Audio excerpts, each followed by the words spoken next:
21শে জুলাইয়ের পুলিশের প্রস্তুতি ৫,০০০-এরও বেশি পুলিশ মোতায়েন শহর জুড়ে। মূল মঞ্চের সামনে জায়গাকে 10টি জোনে ভাগ করা হয়েছে। 10টি জোনের দায়িত্বে থাকবেন একজন করে ডিসি পদমর্যাদার অফিসার। পর্যবেক্ষণ করবেন একজন অতিরিক্ত পুলিশ কমিশনার। পদমর্যাদার অফিস মূল মঞ্চ ঘিরে থাকবে সাদা পোশাকের অফিসার। র‍্যাব উইনার্স টিম থাকবে এমনই কিন্তু জানা যাচ্ছে। ৫,০০০ পুলিশ মোতায়েন করা হয়েছে ইতিমধ্যেই 21শে জুলাইকে ঘিরে, যাতে কোনো রকম কোনো অপ্রীতিকর ঘটনা না ঘটে, তাই কড়া নিরাপত্তা ব্যবস্থা রাখা হয়েছে শহর জুড়ে। এই নিয়ে আমরা বিস্তারিত জানবো। আমাদের সঙ্গে ফোন লাইনে রয়েছেন আমাদের প্রতিনিধি রিয়া মাঝি। রিয়া, শহর জুড়ে মূল মঞ্চের সামনে 10টি জোন ভাগ করা হয়েছে, অন্যদিকে ৫,০০০ পুলিশ মোতায়েন করা হয়েছে।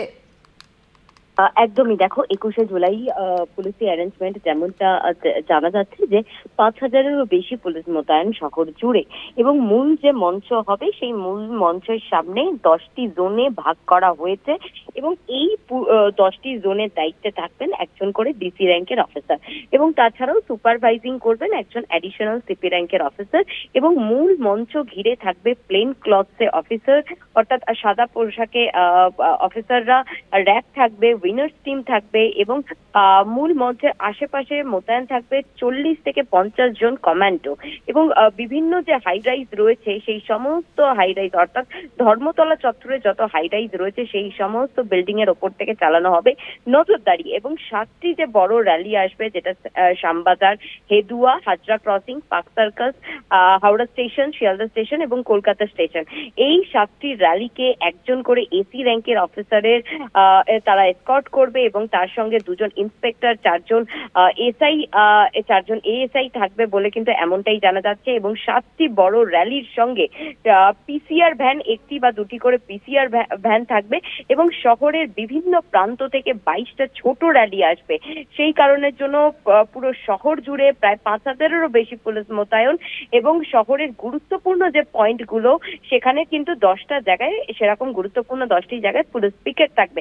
এবং তাছাড়াও অস্থায়ী 2টো কন্ট্রোল রুম করা হবে মূল মঞ্চের আশেপাশে, যেটা ভিক্টোরিয়া হাউসের সামনে হবে একটি, অপরটি হবে মেট্রো চ্যানেলে, এবং লালবাজারের যে কন্ট্রোল রুম আছে সেখানে যে ভিডিও ওয়াল, সেখান থেকেও মনিটর করা হবে একজন জয়েন্ট সিপি র্যাঙ্কের হায়ার অফিসিয়ালস।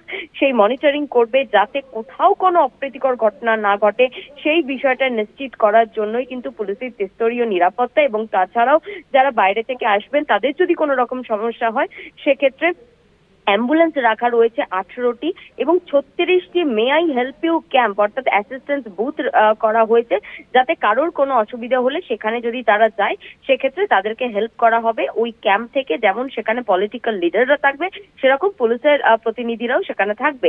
এবং তাছাড়াও ডিজাস্টার ম্যানেজমেন্ট টিম থাকছে, 6 জন জয়েন্ট সিপি র্যাঙ্কের অফিসার থাকবে, 17 জন ডেপুটি কমিশনার থাকবে, এবং প্রায় 80 জন মতো অ্যাসিস্ট্যান্ট কমিশনার থাকবে। এবং কোনো রকম ল অ্যান্ড অর্ডারের সিচুয়েশন যদি ক্রিয়েট হয় সেক্ষেত্রে যাতে একটা স্পেশাল টিম থাকে সেই বিষয়টাকে হ্যান্ডেল করার জন্য, সেই কারণে একটা স্পেশাল টিমকে স্ট্যান্ড বাই রাখা হয়েছে। এবং তাছাড়াও যে হাইকোর্টের যে নির্দেশ রয়েছে সেই নির্দেশ ঠিকঠাক মতো মানা হচ্ছে কিনা সেটা দেখার জন্য একজন অ্যাডিশনাল সিপি র্যাঙ্কের নেতৃত্বে একটি টিম গঠন করা হয়েছে। তারা শুধুমাত্র হাইকোর্টের যে নির্দেশ রয়েছে সেটা ঠিকঠাক ভাবে কমপ্লাই হচ্ছে কিনা সেই বিষয়টা নজরদারি চালাবে। এবং একই সঙ্গে যে ভিভিআইপি জোন রয়েছে সেই ভিভিআইপি জোনে ডিসি র্যাঙ্কের অফিসার, জয়েন্ট সিপি র্যাঙ্কের অফিসাররা তারা থাকবে, যাতে কারোর কোনো রকম অসুবিধা না হয় সেই বিষয়টা নজরদারি চালাবেন। ধন্যবাদ তোমার রিয়া। আমাদের সঙ্গে ফোন লাইনে ছিলেন আমাদের প্রতিনিধি রিয়া মাঝি। ৫,০০০-এরও বেশি পুলিশ মোতায়েন শহর জুড়ে। মূল মঞ্চের সামনে জায়গাকে ইতিমধ্যেই 10টি জোনে ভাগ করা হয়েছে। উঁচু বিল্ডিং এর উপর থেকেও চলবে নজরদারি, যাতে কোনো রকম কোনো অপ্রীতিকর ঘটনা না ঘটে।